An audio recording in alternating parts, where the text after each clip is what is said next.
So hello guys, good morning, good afternoon, good evening. तो आज हम लोग पढ़ेंगे नेक्स्ट लेक्चर जो है इंडियन पॉलिटी का, जिसका नाम है यूनियन टेरिटरी। ओके, इनके बारे में डिस्कस करेंगे। देखो आर्टिकल 1 क्या कहता है। बहुत कंट्रोवर्सी होती है इसके अराउंड, पिछले साल हुई थी ना। तो आर्टिकल 1 कहता है कि Indian constitution define India as a union of states. Union of states. It is the first part of it is the first article of part first का पहला आर्टिकल ही यही कहता है कि इंडिया एक यूनियन ऑफ स्टेट है जो deal करता है, which deals with the union and it's territory.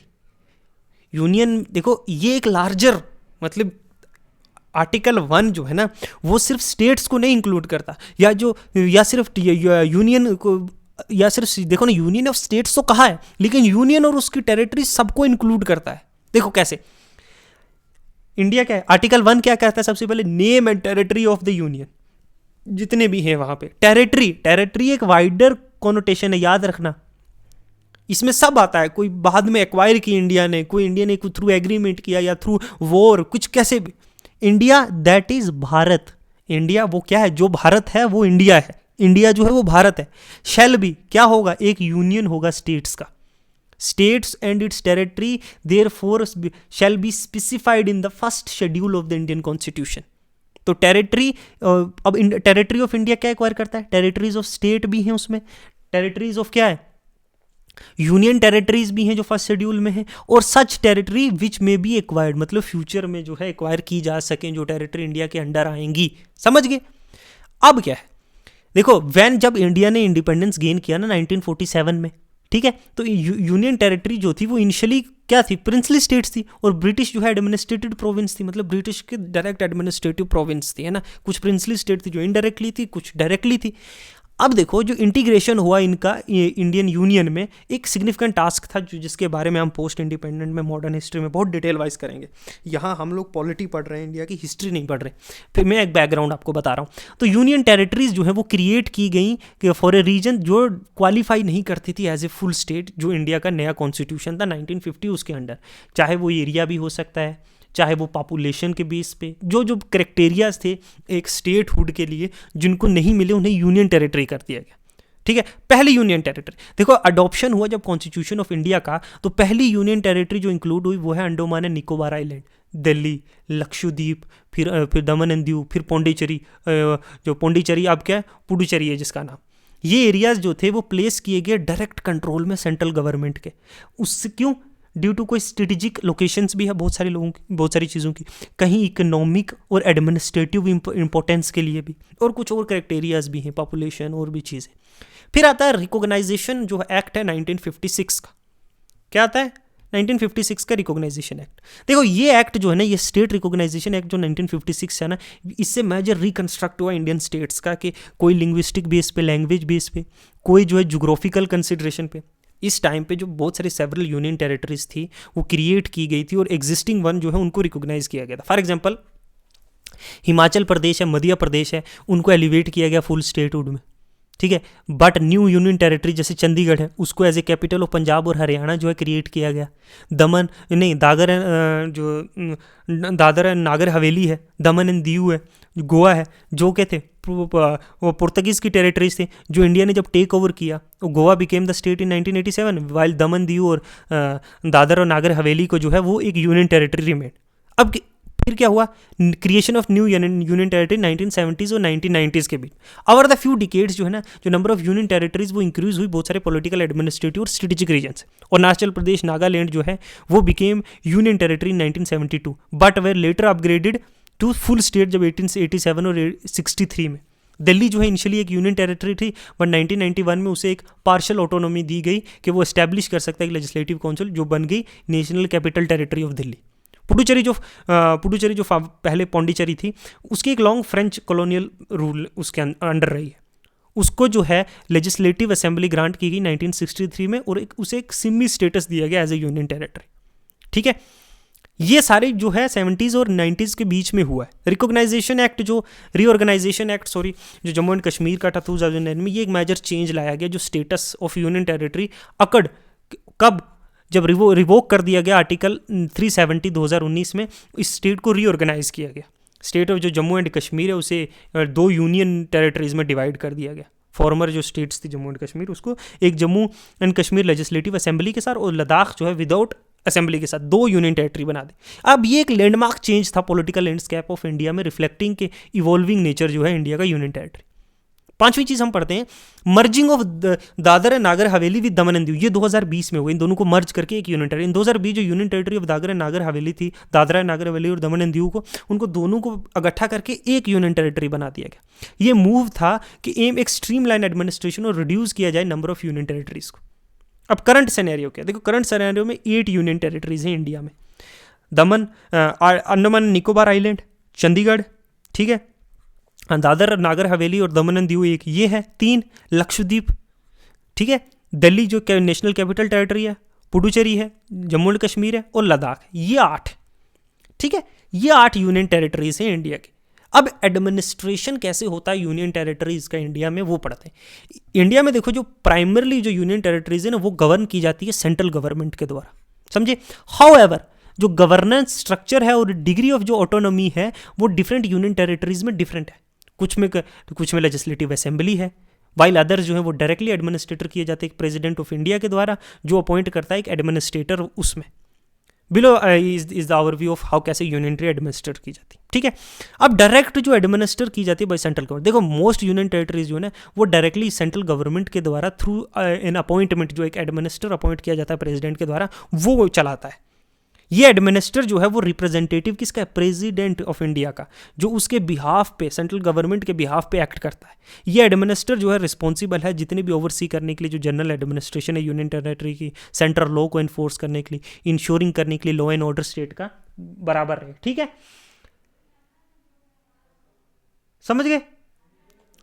अब जो है अपॉइंटमेंट अथॉरिटी, देखो प्रेसिडेंट ऑफ इंडिया जो है अपॉइंट करता है एडमिनिस्ट्रेटर को ईच यूनियन टेरिटरी में, जो होल्ड करता है एग्जीक्यूटिव लॉ, रेगुलेशन और administrating the union territory. Legislative power, union territories के पास लेजिस्लेटिव असेंबली जिनके पास नहीं, विदाउट लेजिस्लेटिव असेंबली उनके पास कोई पावर नहीं है कि वो लॉ बना सके इंडिपेंडेंटली। जो लेजिस्लेचर पार्लियामेंट के द्वारा पास होगा वही इंडिया में वहीं लागू होगा। एग्जाम्पल ऑफ यूटी, जहाँ direct administration Andaman and Nicobar, Lakshadweep, Dadar and नागर एंड दमन एंड दीव, ये बिफोर मर्जिंग और आफ्टर मर्ज, ठीक है, बिफोर मर्जिंग, ये सारी डायरेक्ट एडमिनिस्ट्रेशन थी।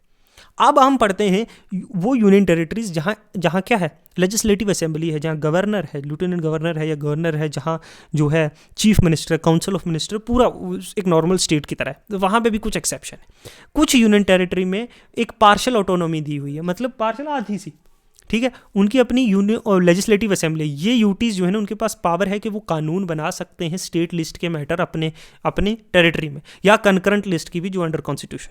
ये एडमिनिस्टर जो इस टेरिटरी की है, ये एक लेफ्टिनेंट गवर्नर के द्वारा, ये एडमिनिस्टर के द्वारा हेड की जाती है ये गवर्नमेंट, समझिए। जो अपॉइंट किसके द्वारा होता है, प्रेसिडेंट के द्वारा।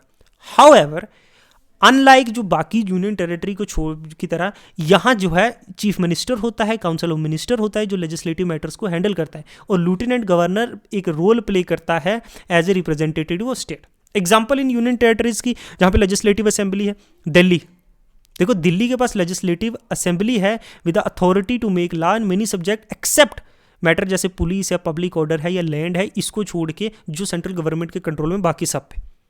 दिल्ली का पास सीएम भी है, काउंसिल ऑफ मिनिस्टर भी है, बट लेफ्टिनेंट गवर्नर के पास जो है बहुत सिग्निफिकेंट पावर है, स्पेशली जो सेंट्रल गवर्नमेंट के एरियाज है, ओवर राइडिंग अथॉरिटी है, as a overriding authority. फिर पुडुचेरी, देखो पुडुचेरी में भी लेजिस्लेटिव असेंबली है, लेकिन सिमिलर पावर है वो जो बाकी स्टेट्स के पास। और दो सेंट्रल गवर्नमेंट ने अपना कंट्रोल बहुत सारे मैटर्स में है, जैसे पुलिस और पब्लिक ऑर्डर में, ठीक है।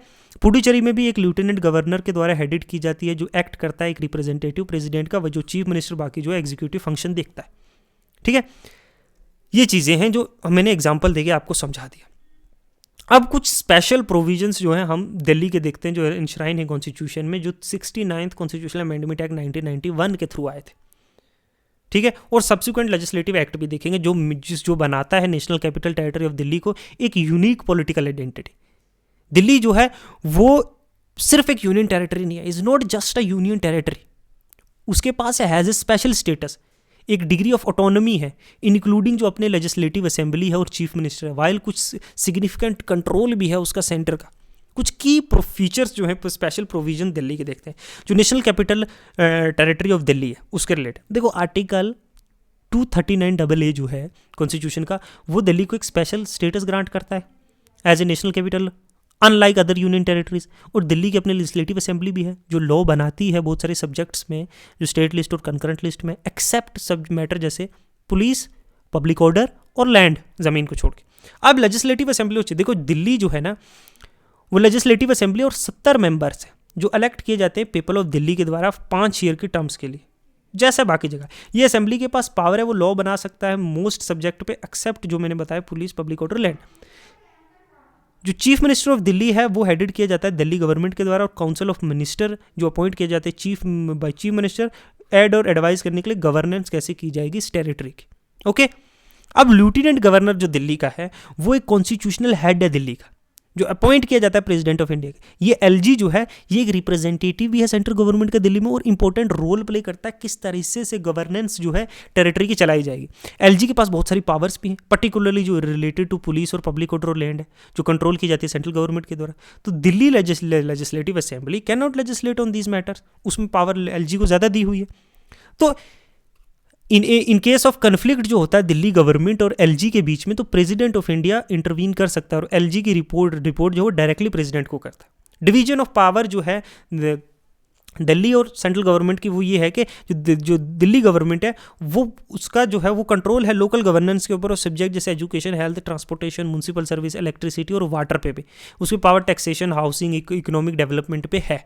ठीक है, देखो सेंट्रल गवर्नमेंट की पावर जो है वो क्रिटिकल एरिया जैसे पुलिस पे सेंट्रल गवर्नमेंट की पावर है दिल्ली में, पब्लिक ऑर्डर पे, लैंड पे, फॉरेन अफेयर्स पे, डिफेंस पे, वहाँ की करेंसी, रेलवे, एविएशन। तो ये एरिया जो है ना वो दिल्ली गवर्नमेंट के जुरिस्डिक्शन में नहीं है, वो उस पर सेंट्रल गवर्नमेंट का एक्सक्लूसिव कंट्रोल है, समझे। स्पेशल पावर लेफ्टिनेंट को मैंने आपको बताई दिल्ली गवर्नमेंट। देखो स्पेशली जो केसेस इन्वॉल्व होते हैं जो नेशनल इंपॉर्टेंस के, और जब डिसएग्रीमेंट होता है दिल्ली गवर्नमेंट के साथ एलजी का, फॉर इंस्टेंस दिल्ली गवर्नमेंट एक ड्राफ्ट करती है लॉ, बट एलजी की अप्रूवल जो है ज़रूरत है before it can be applied. तो एलजी जो है विदहोल्ड कर सकता है एसेट या रेफर कर सकता है प्रेसिडेंट को फॉर अप्रूवल। कन्फ्लिक्ट रेजोल्यूशन, अगर डिसएग्रीमेंट है दिल्ली गवर्नमेंट और एलजी के बीच में, तो मैटर जो है प्रेसिडेंट ऑफ इंडिया को रेफर किया जाता है फाइनल डिसीजन के लिए। प्रेसिडेंट के डिसीजन जो है बाइंडिंग होता है, ये भी दिक्कत है। अब रिलेशनशिप बिटवीन दिल्ली गवर्नमेंट और लेफ्टिनेंट गवर्नर बहुत कंटिशियस है। कंटेंशियस क्यों है? बहुत बार होता है क्योंकि पर्टिकुलरली जो respect to Delhi legislative powers और जो सेंट्रल गवर्नमेंट का डे बाय डे इन्वॉल्व है, इससे बड़ी कंट्रोवर्सी भी होती है। दिल्ली पुलिस एक और कंट्रोवर्शियल इशू है, ये डायरेक्टली कंट्रोल की जाती है यूनियन होम मिनिस्टर के द्वारा, ठीक है, और under any Delhi government control, और नॉट दिल्ली गवर्नमेंट के कंट्रोल में भी नहीं है। इसका मतलब कि दिल्ली गवर्नमेंट को उसके पास पावर नहीं है कि वो पुलिस को डायरेक्टली जो है कंट्रोल कर पाए, या इश्यूज जो पब्लिक सर्विसेज या लॉ या ऑर्डर के हैं लोकल लेवल पे उसको डील कर पाए, ठीक है। रोल ऑफ पार्लियामेंट, देखो पार्लियामेंट के पास पावर है कि वो लेजिस्लेट कर सकती है दिल्ली के रिलेटेड कोई भी लॉ, इवन जो स्टेट लिस्ट के। However Delhi legislative assembly can pass law on local with in its jurisdiction, लेकिन पार्लियामेंट भी कर सकती है, समझे। एरियाज जो मैंने बताया पुलिस, पब्लिक ऑर्डर, ये वो। कॉन्स्टिट्यूशनल अमेंडमेंट और दिल्ली का स्टेटस, 69th कॉन्स्टिट्यूशनल अमेंडमेंट 1991 का दिल्ली को एक स्पेशल कैटेगरी में और रिकॉग्नाइज करता है, एक स्पेशल यूनियन टेरिटरी, बहुत सारी डिग्रीज और ऑटोनॉमीज के साथ।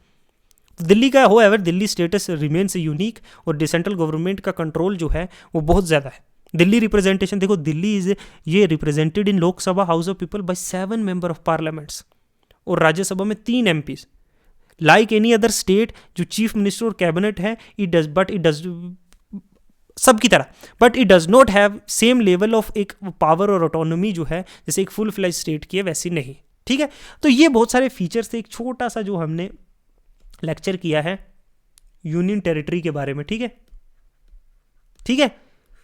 यूनियन टेरिटरी के बारे में एक छोटा सा लेक्चर था, उसकी बहुत सारी जो चीज़ें थी वो हमने डिस्कस की। इससे ज़्यादा मुझे नहीं लगता आपको करने की ज़रूरत है, ठीक है। एक स्पेशल स्टेटस क्या क्या है दिल्ली को वो हमने पढ़ा, किस तरीके से यूनियन टेरिटरी एडमिनिस्टर की जाती हैं, उसमें लेफ्टिनेंट गवर्नर या गवर्नर का क्या रोल है, वो रिप्रेजेंटेटिव है प्रेसिडेंट का सेंट्रल गवर्नमेंट का, ठीक है, किस तरह से इलेक्ट होता है। तो वो सारी हमने डिटेल वाइज की, क्यों यूनियन टेरिटरीज है, एवोल्यूशन यूनियन टेरिटरीज का सारा ऑल हमने एक कॉम्प्रिहेंसिवली डिस्कस कर लिया, ठीक है। इससे बाहर ज़्यादा पढ़ने की ज़रूरत नहीं है, because there are ton of stuffs to read.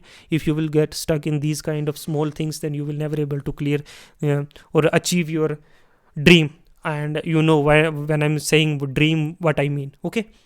So this is what is all about, and next we will do, I think we are going to do scheduled areas, tribal and scheduled areas. We will discuss about that special status of some areas autonomous regional council and everything we will discuss about that in the next chapter. Okay, तब तक के लिए good bye, work hard.